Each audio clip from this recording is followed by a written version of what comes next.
안녕하세요. 수림입니다. 저는 지금 캐나다에 살고 있고 캐나다에 온 지는 한 달하고 반 정도가 지나고 있습니다. 처음 한 달 반 동안 집 구한다, 일 구한다, 행정일 처리한다 진짜 정신이 너무 없었는데요.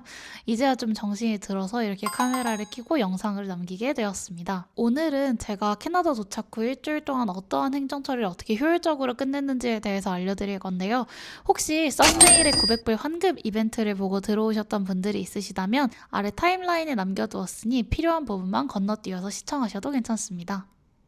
제가 첫 번째로 한 일은 휴대폰 개통이었습니다.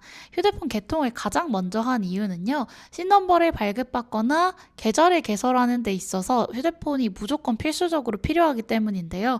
그래서 보통 이것 때문에 한국에서 공동구매 유심으로 미리 개통을 해서 오시는 분들도 되게 많으시더라고요. 근데 저는 이게 조금 더 비싸다는 이야기를 들어서 한국에서 1일짜리 여행자용 20만 해오고 그냥 현지 와서 개통을 하자라는 생각으로 오기는 했습니다. 딱히 뭘 알아보고 오지는 않았고요. 사실 그냥 챗GPT한테 좀 가성비 좋은 통신사 추천해달라고 해서 파이도, 로저스 뭐 이 정도 추천을 받고 왔었던 상태입니다. 네, 그래서 그냥 그 어디 개통을 할지만 대충 잡은 상태로 그냥 다운타운에 갔는데 딱 내리자마자 바로 눈앞에 로저스가 보여서 그냥 로저스에 갔더니 여권이랑 실물 카드, 이름이 적혀 있는 실물 카드 하나만 보고는 바로 개통을 진행해줬어요. 네, 그래서 지금 제가 사용하고 있는 플랜은요, 40불짜리에 175기가를 사용하는 플랜인데요. 여기에 물론 전화랑 문자는 무제한으로 들어가 있습니다.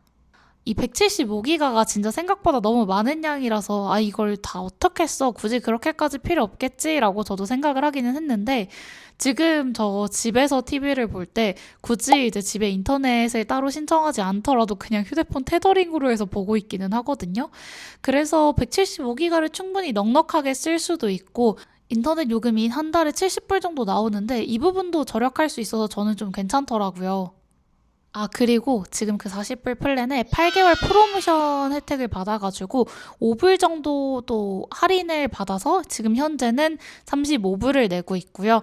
물론 여기에 세금이 포함돼서 39.2불 정도를 지불하고 있습니다. 그리고 첫 달에는 가입비 명목이라고 하면서 80불을 추가로 내는데요. 물론 여기에도 세금은 따로 붙기는 해요. 그래서 이제 이 부분까지 다 고려해서 한국에서 하시는 게 나을지 아니면 그냥 오셔서 하시는 게 나을지는 한번 생각해 보시면 좋을 것 같습니다. 네, 그리고 두 번째는요. C넘버 발급인데요. 저는 C넘버를 발급받으려고 아침 8시 반에 서비스 캐나다에 오픈런을 했습니다. 8시 반에 갔는데도 그 앞에 줄이 서 있더라고요. 그래서 8시 반에 딱 하고 오픈을 하면 이제 그제서야 사람들이 들어가는데 그나마 이제 오픈을 막 한 상태라서 좀 일 처리도 빠르기도 하고 창구들이 다 비어 있는 상태로 한 명 한 명 들어가는 거라서 그렇게 오래 기다리지는 않았어요. 그래서 아마 그 줄 서 있는 시간으로 한 10분 정도 기다렸던 것 같고, 그리고 앉아서는 한 2분도 안 기다렸던 것 같고, 그리고 나서 일 처리하고 뭐 이것저것 다 하는데 한 40분? 이 정도 걸렸던 것 같아요. 그래서 무조건 서비스 캐나다는 오픈런 하시는 걸 추천드리고요.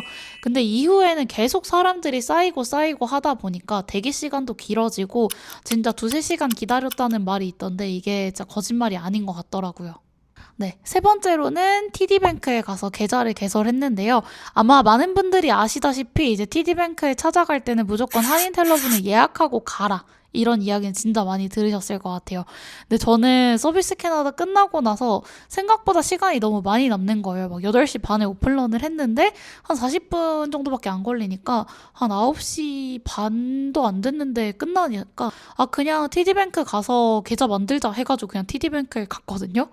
근데 마침 되게 운이 좋게 제가 갔던 TD뱅크 지점이 좀 큰 지점이기도 했고, 그리고 좀 아침 시간이라서 한인텔러분도 계셨는데 다행히 손님이 없는 상태로 계셔서 잘 응대받을 수 있었습니다. 네, 그럼 여기서 이제 가장 궁금한 점이 왜 TD뱅크를 선택을 했냐라는 점일 텐데요. TD뱅크를 선택한 이유가요. 제가 썸네일에 적었던 900불 환급 이벤트랑 관련이 있습니다. 보통 캐나다 은행에서는요, 신규 가입자들을 대상으로 이런 현금 프로모션을 진짜 많이 진행을 하는데요. 저희가 딱 가입하는 시점에서는 TD가 가장 혜택이 좋다라고 느껴가지고 TD를 선택하게 됐습니다. 네. TD에 가서는요, 총 4가지를 만들고 왔어요. 첫 번째로는 체킹 어카운트. 우리나라로 치면 입출금 계좌를 만들었고요. 두 번째로는 세이빙 어카운트. 세이빙 어카운트는 적금 계좌 같은 건데, 이율이 0.1%라고 하는 것 같아서 이게 적금 계좌인지는 잘 모르겠어요. 그래서 일단 그렇다고 하고요. 그리고 세 번째는요, 체킹이랑 세이빙 둘 다 해서 돈을 꺼낼 수 있는 데비카드, 체크카드를 발급받았고요. 네 번째로는 크레딧카드, 신용카드를 발급받았습니다. 일단 첫 번째로 제가 받았던 프로모션의 1번은 체킹 어카운트 계좌 이용료 면제였습니다. 한 달에 4,000불 이상 계좌에 유지하지 않으면 계좌 유지비로 한 달에 한 17불 정도씩 나가는 것 같더라고요. 근데 가입한 첫 해 1년 정도는 이 계좌 이용료를 면제해 주더라고요. 그래서 이게 가장 첫 번째로 느꼈던 프로모션이었고요. 두 번째 프로모션은요, 체킹 어카운트에 총 3가지 조건 중 2가지를 만족하면 되는 거였습니다. 첫 번째 조건은 이 체킹 계좌에 정기적으로 수입이 들어오는지에 대한 거. 두 번째로는 전기요금, 휴대폰 요금, 인터넷 요금과 같은 이런 공과금들을 50불 이상 자동 이체를 해놨는지. 세 번째로는요, 마찬가지로 이런 공과금을요, 50불 은행 어플을 통해서 소액 결제 처리를 했는지. 사실 이 소액 결제가 아니라 빌 페이먼트라고 하는 조금 다른 느낌이긴 한데, 은행 어플을 통해서 이 해당 부분을 먼저 그냥 결제하는 것을 의미하는 거고요. 한인텔러분께서 추천해 주셨던 방법은 2번이랑 3번을 충족하라고 하셨던 방법이었고요. 그리고 2번에다가 아까 만들어놨던 그 신용카드의 결제 대금을 자동이체로 걸어두면 2번 조건에 충족한다라고 했어요. 그래서 그냥 저는 휴대폰 요금이랑 뭐 전기세 이런 것들을 전부 다 신용카드 자동이체로 걸어놨고요. 대금이 빠져나가면 자동이체로 간주해준다고 하더라고요. 그래서 이러한 팁이 있고요. 세 번째 그 50불 빌 페이먼트는 어떻게 하냐? 은행 어플에 들어가서 따로 그 소액 결제처럼 결제를 미리 해버리는 건데요. 결제를 미리 할 때 예를 들자면 제 휴대폰 요금이 39.2불이라고 했는데 50불 이상 결제를 어떻게 하냐라고 하실 텐데 50불을 그냥 일단 결제해 두셔도 상관없어요. 그래서 그 해당하는 차액만큼은 그냥 다음 달 요금에서 제하고 결제가 되는 거기 때문에 해당 부분 크게 문제가 되지 않으실 거고요.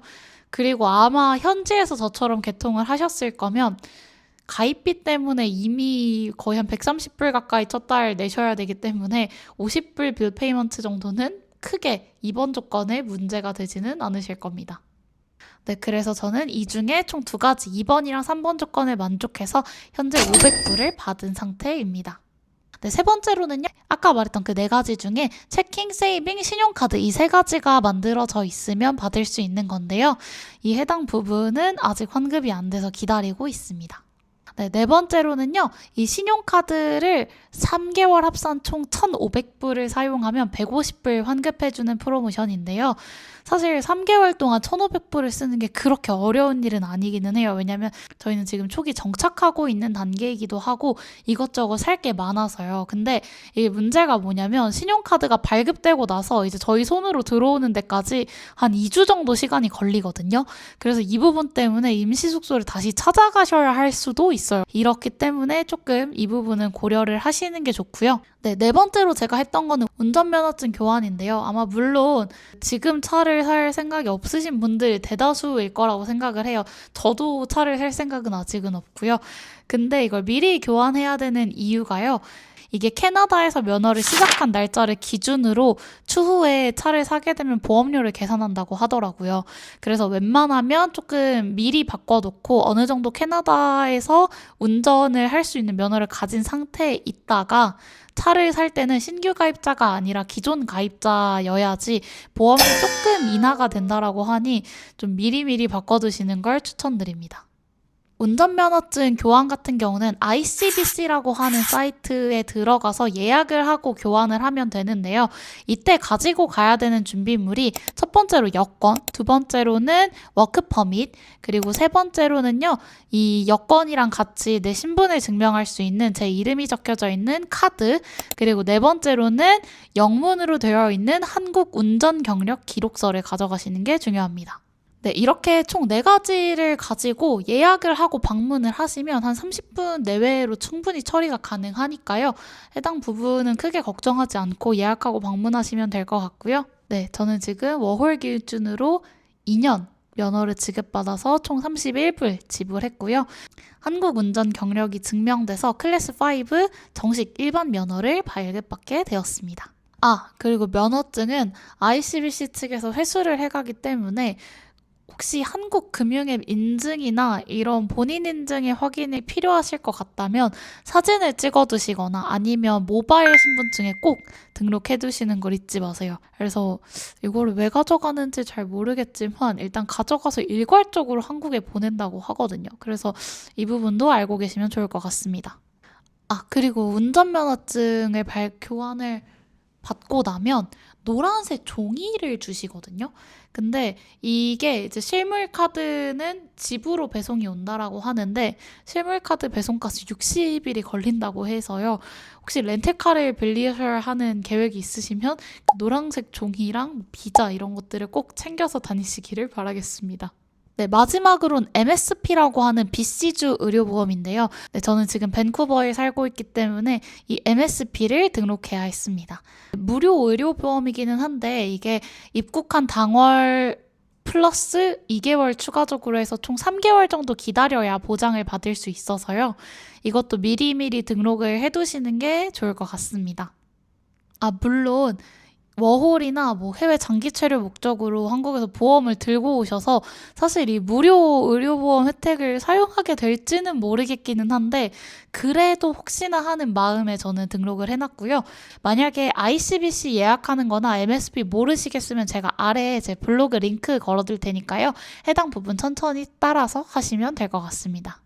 네, 오늘 제가 드릴 정보는 여기까지고요. 앞으로 제가 캐나다에 정착하는 영상 잘 봐주시기 바라겠습니다.